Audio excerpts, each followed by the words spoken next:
Hi everyone, this is Jim Walker with Jim Walker Archery. Okay, moving on to day 3 and the new HEX 7.2 limbs. The first day was just basic testing, and then the second day was some shooting. And today we're going to talk about silencing and some of the things I do with my bows as a general rule.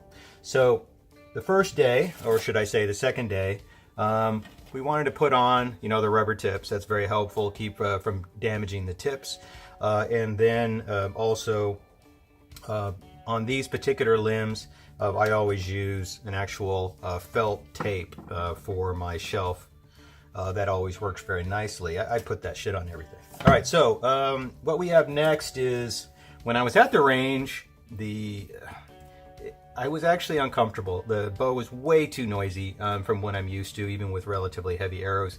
So we added a little bit of felt tape as well, right below where the string touches to the limbs. So I did that on both sides, as you can see here, nicely. Relatively small. I mean, I normally do about twice that much, but this time I thought I'd go a little bit smaller on my felt tape. And then we tied on a nice nock. So the technique I use is fairly straightforward. It's basically six ties across, 6 ties back, and then you square knot it and then burn off the tips. I've just taught you how to do it. I mean, that is it. Play with this. I was really scared about doing tie-on nocks for a year or two when I first started archery. I had other people do them, and then one day I just sat down and did it. I will put a link in the bottom to a video of a fella who does it really well. I thought about doing a video myself, but other people just do it so much better. Anyway, very simple tie-on nock. This is really, really tight right now, although I could probably turn it with a little bit of effort. I set my my nock height at 5/8. Okay, so that covers basically what I did today. Now, in leaving it overnight, let's see where the brace height is at. I left the brace height at 7 1/4 last night. Where are we at? 7 1/4. So that's great. That's just a demonstration that you want to give your string a couple of days to stretch. And once you do that, then you should have a relatively consistent experience in terms of, taking the string off and putting it back on and getting the brace height in roughly the same place each time. Stringing a bow is so frustrating at times, especially when you first start getting a new string.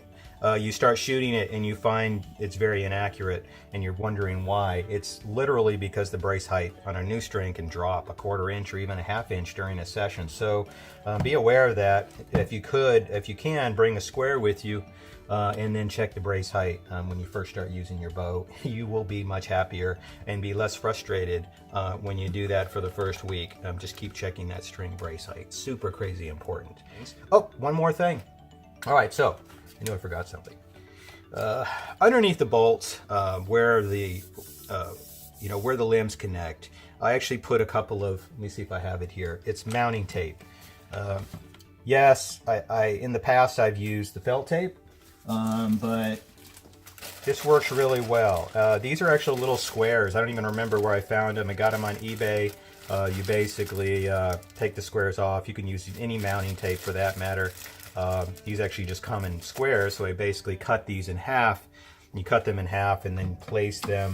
I'm not going to unstring this, but you basically cut it in half and you place them right underneath the bolt. That just gives it a little bit, and by the way, and the top side is not sticky. I just left the top side of the mounting tape on, so that when you take the limbs off and put them back on, they go on much more smoothly.